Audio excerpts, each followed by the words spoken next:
As this unique and raucous presidential election season continues, so do mounting concerns about disruptions. Is it simply a question of free speech? And what other factors do some voters think are at play? I'm embarrassed. I'm embarrassed about what's going on in our country. I mean, we have such a great system, and it's making it look low class. Basically, you're asking somebody to act violently. I think the protesters are just responding. I hope these guys get thrown into a jail. It's kind of sad. It really is.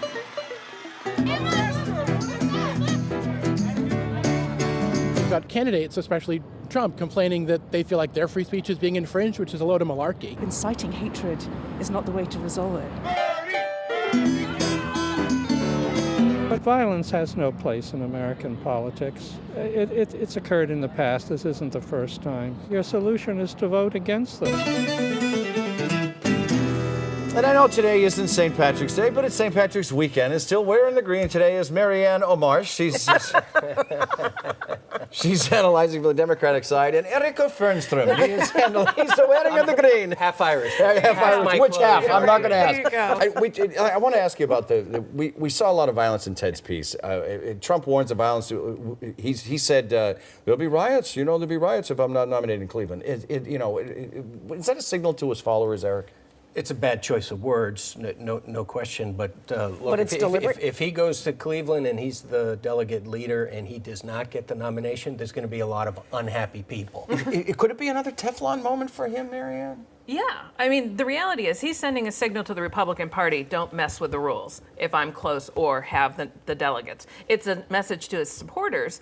The same thing, don't mess with me. Yeah. And the reality is, as we saw, it actually motivated his supporters to turn out last Tuesday. Unfortunately, it works. If they do it, Cleveland will be on fire, and it won't be because of the lake. Let's move to the other side of the aisle. What should Hillary Clinton be doing right now to bring Bernie Sanders into the fold so that she can move on to Donald Trump? I think she's playing it perfectly. Bernie has a lot of support, a lot of passionate young people who are for him. She's being respectful of his candidacy. She's not urging him to get out of the race. By the way, if I were Bernie Sanders, I wouldn't get out of the race as long as there's that unresolved FBI investigation. Wasn't that a mistake that Obama kind of made with her 8 years ago, suggesting? Yeah, but then what happened in 2008 is, despite the predictions that Hillary Clinton's supporters would sit out that election, they did get behind Barack Obama. So is Hillary Clinton doing the right thing at right time? She shouldn't rush this? Eric's right. She shouldn't, because she knows exactly what her supporters did to Barack Obama. They came around, but not till the very, very end. And that was well after June. And even going into the convention, there were deals being cut on all of that. So she doesn't want that. So she doesn't need this time right now to gear up for Donald Trump? She would love it, but the fact is, a lot of the Sanders supporters are going to support Trump. And when you have Ben and Jerry saying that, if Sanders isn't the nominee, of ice cream fame, progressive Vermont guys saying, if Sanders isn't the nominee, I might have to go with Trump, you have a lot of work to do. Well, what's the upside for the Republicans, Marianne, to refuse to take up the president's nominee for the Supreme Court, Judge Merrick Garland? There isn't one. I mean, they think they're going to get lucky and get a Republican president, but if it's a Republican president, they get Trump. So they're trying to push this thing off to do, as you talked with Mo Cowan about, a recess appointment, which is despicable, really. And the fact is, Democrats often try not to do what Republicans do to them in another presidency, but it's undermining the presidency. And you cannot say you're a constitutionalist and then defy the Constitution. And that makes all of them hypocrites. Eric, you're right. Look, there is no issue that gets Republicans more worked up than a potential shift to a liberal majority on the Supreme Court. I actually think this issue is a good one for Donald Trump, because Donald Trump's biggest challenge right now is rallying conservatives behind his candidacy.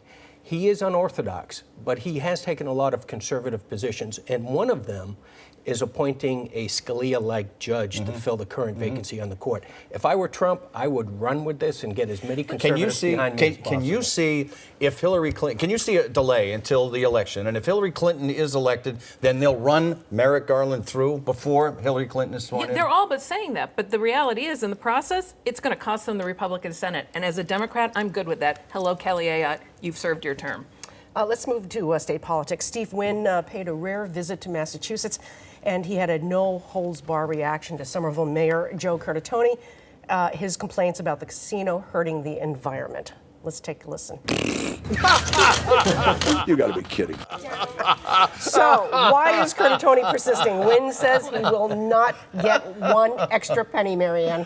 I think he was reacting to you. That could be. That you could bring be. out the best in people. in You his might be interviews. right about that. I mean, look, there's no downside for Curtatone. I mean, he either gets a win for Somerville, good for him. If he loses, Somerville will see him as sticking up, and he wants to run statewide for something else. People like it when Democrats oppose casinos. Win, win, win, win. So, is a loss really a win for Joe Curtatone? Look, I think Curtatone wants mitigation for traffic congestion and exhaust, and he's going to get it. I don't know why it hasn't been resolved yet, and I'll tell you, whenever there's a contest between an out-of-state casino millionaire and a Massachusetts mayor who's standing up for his constituents in the environment, I think the public sentiment is going to be on the mayor's That would be billionaire part. to you. Well, Billionaire. I will say the arbitrator has ruled, but he is appealing that arbitration rule, and that's why it's still continuing at this particular Is Steve point. Wynn qualified to run for president if he goes?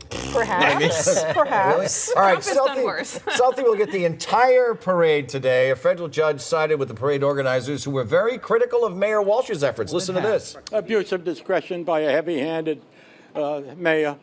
That's all. Yeah, he stamped his little feet and he didn't get his way. That's their attorney, obviously. The heavy-handed mayor stamping his little feet, Marianne? Look, Marty Walsh, I think it's refreshing that Marty Walsh wants to try new things. Good for him. It's good for Boston. You know, you can get into the Hall of Fame, as you know, Eddie, if you strike out 7 out of 10 times. That's in politics, you just got to pick the time you strike out. And for the most part, Marty Walsh has picked the times to strike out pretty well. Was this a bad decision by the mayor? Look, if St. Patrick can banish all the snakes from Ireland, I'm hoping for the day when we can have a controversy-free parade. They're in the club in Wouldn't Ireland. that be nice where families can just show up without all the headlines in the paper and enjoy the parade? With that fine Fitzgerald blood coursing through these veins, I understand what you're saying. We're taking a break. We'll be right back.